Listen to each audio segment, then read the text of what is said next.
I'm John Modlin, Chief of the U.S. Border Patrol's Tucson sector. This morning, I'm at the Tucson International Airport.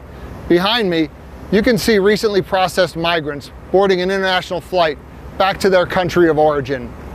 I would remind anyone thinking about crossing the border illegally between the ports of entry that under Title VIII, you may face an enhanced expedited removal process, meaning that upon being encountered, you'll be promptly placed into immigration proceedings and may be removed.